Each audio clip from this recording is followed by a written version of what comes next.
Yes, she is. I'm nervous, but I'm ready. You ready? Ready?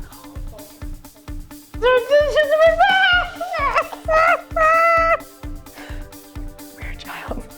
I'm ready for it. Okay, I have a question for you. Okay.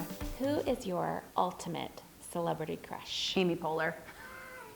Lady crush. You mean, or like man I mean crush? like a man crush, like a person you're absolutely attracted to. Oh, Amy Poehler. No, I'm just kidding. Sure. What about you? Yes, Same question. Tom Brokaw.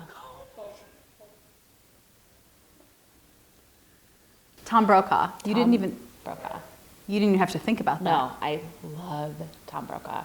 Like, passionately love him. And my husband is aware and finds it amusing. I also have had a lifelong crush that my husband knows about on, and this is not a joke, on Sir Michael Keaton. Like a really big one. I saw him in Educating Rita and I was like, that's a brooding, stormy, alcoholic, troubled man. And I did it. Gimme. Hit me with your most irrational fear. My most irrational fear is kites.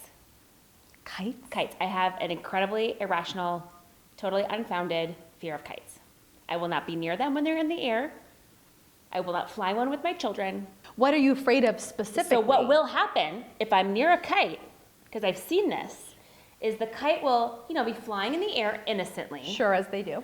And then all of a sudden something will happen with the wind, velocity, physics, something. And what will happen is I will be standing in that spot and the kite will hit me like this and split me in two and I will die. This top knot would protect you under, this is densely it would. hairsprayed right here, crispy. Thousands of feet in the air. Thousands of feet? What do you think Hundreds a of kite feet. is? It's not a satellite, Michelle. I said it was irrational. Okay, what is your irrational fear? Dinosaurs. You're looking at me for kites. Dinosaurs aren't even a real thing anymore. I have been afraid of dinosaurs for as long as I can remember. I went on the Jurassic Park ride at Universal Studios when I was 10. Like 10, Yeah. old enough to understand what animatronics are. Right. I almost didn't make it out. Did you see Jurassic Park? I did. Why? There's different therapies that you can use to get over a fear, and one is exposure therapy. Like you keep looking at the thing you're scared of. It took me a long time to be able to just look at the image of the T-Rex on the screen. They're just so large. They're so big. Well, I can't believe you made fun of me for kites, which are a real thing. What is your favorite pasta topping? I have never, ever said no to goat cheese. In fact, you know this to be a fact. Whenever goat cheese is on the menu, it's what I order, and I ask for extra. Every time. Vegetables. I love veggies. Like veggies. broccoli, cauliflower, just like any yummy vegetable medley. What was that? I'm in. A vegetable medley. What were the vegetables that you listed? Broccoli, cauliflower. Broccoli? Broccoli. That's cute. Yeah, I like broccoli a I lot. say broccoli. Oh, I've always said broccoli. Broccoli. I think too many vowels have been silenced for too long. I don't like it. What is something about your childhood that would surprise people? Oh, that's really hard. I can't think of anything off the top of my head that would be surprising. So let me marinate on that, and I'm going to ask you the same question in a tone that leads the audience to believe that I've just answered. Oh, so I see what you're doing. And then we'll flip it. Same question to you. What was unusual about your childhood? I was kind of a pathological liar. I lied a lot. Like, I was an only child. Yeah. And that I hated being an only child. And so I would tell kids at school that I had an older brother in college. Oh my gosh. Granted, my parents were not old enough to have birthed a child that would be that much older than me. I told that lie to too many people, and one of the girls mentioned it to her mom, who happened to be like the school secretary and knew I was an only child. And so she told my mom, made me call this girl to apologize for lying. So I called this girl and I'm like, I'm really sorry I lied. I don't have a brother in college. She's like, it's okay. And I'm like, but my mom's pregnant. He's like, Michelle. Like, just kidding, my mom's not pregnant. Okay, I don't know if this is surprising or not, but it's weird. My brother and I made a soap opera, like created a season on my dad's home cam. My brother's character was named, did you not? Was named Stone.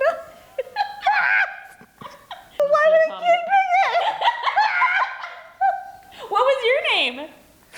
I played a couple different roles. I played all the peripheral roles. Jordan was River Dr. Rock? Birdie. You were the I love it.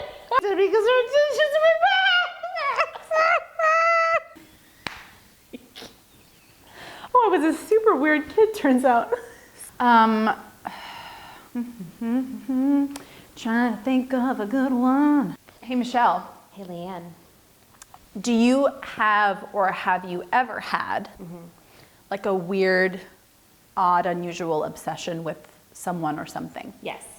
You didn't even hesitate. No, I didn't. When I was a young professional adult, like out of the home, working, living on my own, I was obsessed with American Idol. At the time, I was a local television news anchor in Nebraska, and I hosted a trivia for we did like a Nebraska Idol, and I dared anyone to beat me in American Idol trivia. Nobody could. Did you have an odd obsession at any point in your life? Yeah, but it's a weird one. If you know me now, do I collect anything, really? No, like you collect that you don't collect. I collect the lack of things. Like that's the thing I collect is white space. White space, yes. I was like 11 or 12, older probably than most kids would have gotten into this. Looney Tunes. I went through a period of time where I was like super into, I had figurines of Marvin the Martian and Tasmanian Devil. I mean, I was a child of the 90s, and so that was still the era where you had collections. Like that was a thing to do. So I had like my oak, display area. Your curio cabinet. My curio, thank you. And I would just line them up, and I would like take great pleasure in rearranging them and adding to that. It was just a very weird, weird child.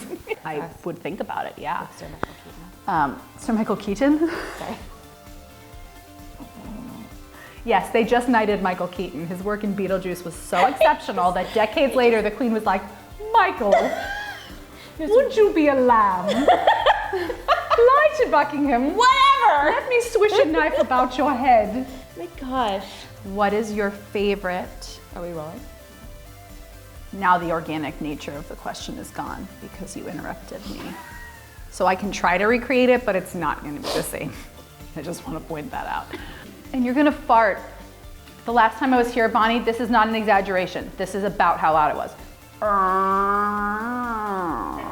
Like he's been farting a lot lately. Constant farts.